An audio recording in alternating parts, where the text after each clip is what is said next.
President Trump has continued his firing spree in order to fulfill his promise of shrinking the federal government. Recently, he's fired a few hundred more people from the FAA, the Federal Aviation Administration. And this has come just weeks after a tragic mid-air collision between aircrafts. So what does this mean for air safety, and why are the unions sounding the alarms? Let's get into it. During this past holiday weekend, about 400 staff were fired from the FAA, many of whom were either hired or promoted within the last 12 months. It's not just new hires. When you take a new position, oftentimes your probation clock can restart.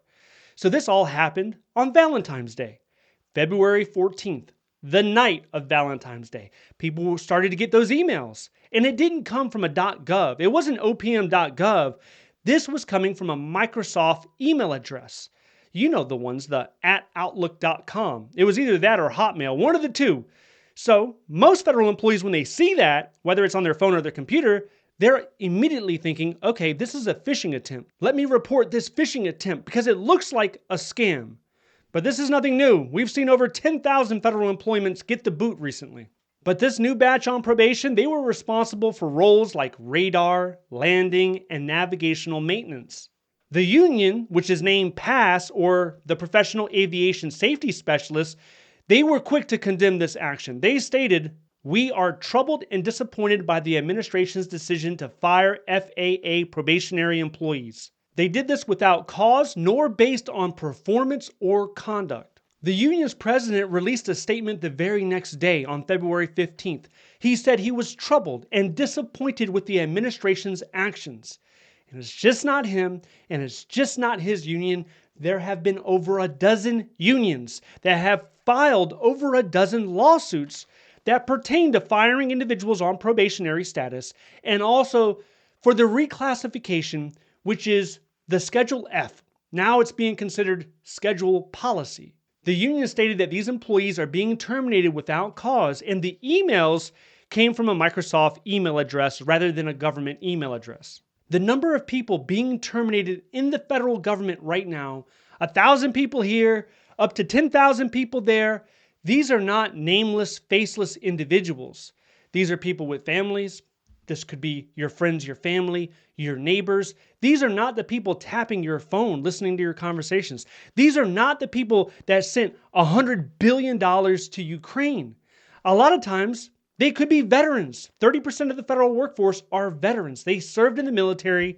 They wanted to continue to serve. And now many of them are being terminated not because of their role, not because of their conduct or performance. It's simply because they're on probation. It's that status that makes them so easy to get rid of. They're seen as low-hanging fruit. Why is that okay with people? Why is it okay to indiscriminately just fire individuals simply because they have that status of probationary employee? He went on to say that mass terminations will increase the workload and place new responsibilities on a workforce that's already stretched too thin. This is clearly not in the best interests of the FAA.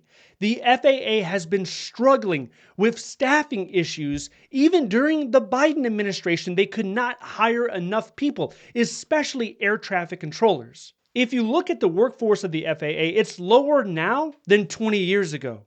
It is important to note that with these firings, none of these individuals were air traffic controllers. Instead, they were support staff. But even with support staff, they play an essential function when it comes to that organization doing its mission.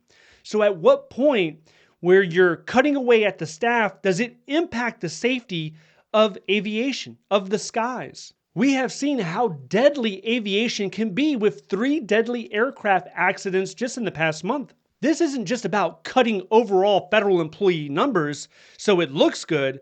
This is about the safety of millions of people when they fly. Every single day, the FAA is involved in 45,000 flights. A recent aviation disaster claimed 67 lives not too long ago. One of the main issues with this collision is you had one air traffic controller that was managing 2 different types of flights, a commercial flight and a military flight.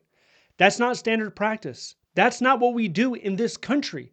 But it's something the FAA has been forced to do due to their staffing concerns. They don't have enough air traffic controllers.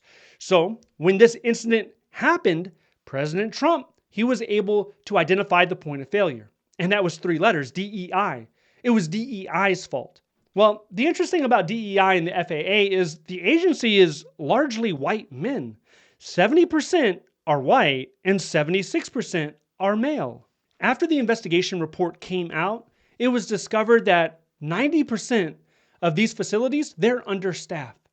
There were supposed to be 2 air traffic controllers, but there was only 1. Why wouldn't you want to join the government during this time in 2025? Why not join the government as an air traffic controller? The washout rate's about 60%, right? So only 4 out of 10 actually make it through the entire academy. And once you make it through the academy and you make your way onto your duty station, you'll have half the country looking at you as a low productivity worker, as somebody who doesn't have value in their job. Why? Because your job is funded by taxpayers. A reporter even asked the president, maybe it's too early. Is it too early to blame DEI? Which Trump said several times, I have common sense. So much common sense, it appears, that he doesn't have to wait for a comprehensive investigation to take place. He just knows it's DEI. And when it's not DEI, it's because he wasn't president in 2020. Almost any major conflict that has occurred internationally or any kind of problem that we have in the country, whether it's the California wildfires, whether it's Ukraine, whether it's Hamas, doesn't matter what it is. The main reason it's happening right now, if you ask President Trump, is because he was supposed to be elected in 2020 and he wasn't elected, and that's why all this terrible stuff is happening. We also have President Trump now saying whatever actions he takes, if they are to save the country, they cannot possibly be illegal. This is borrowing a phrase from Napoleon. Now, ironically, Napoleon was exiled after a series of defeats. So, what harm comes to the country is somewhat subjective. In President Trump's viewpoint, I would presume globalization is harm. DEI is harm. NATO is harm. Federal employees, to a certain extent, is harm. Heck, the whole entire Democratic Party is harm. So does that mean he has no constraints legally? It shouldn't mean that. I don't think it means that. Now, I think it's okay if you voted for President Trump, if you like President Trump, but I also think it's okay to separate the person from the action. The individual, you can like, generally speaking. You voted for them, you thought they were the best for the country. But by the same token, it's still okay to disagree with some of the actions. To fire somebody with no cause when they have outstanding performance after they agreed on a job offer, there were specific conditions agreed upon, to just fire them without any consideration with any other context besides you just want to reduce the total federal workforce, I think most people don't agree with that. And you can feel safe and fine with yourself by not agreeing with that. That's not a contradiction on who you voted for. It's fine.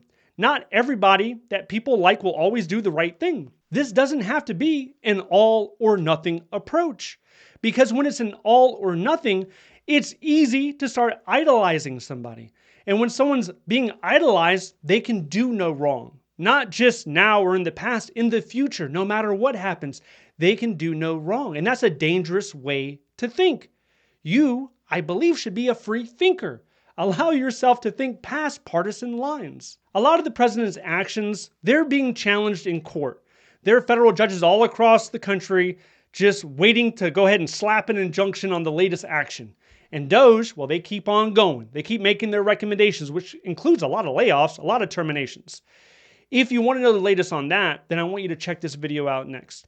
If you need a federal resume example, check out the links down below. Thank you so much for watching. I'll see you in the next one.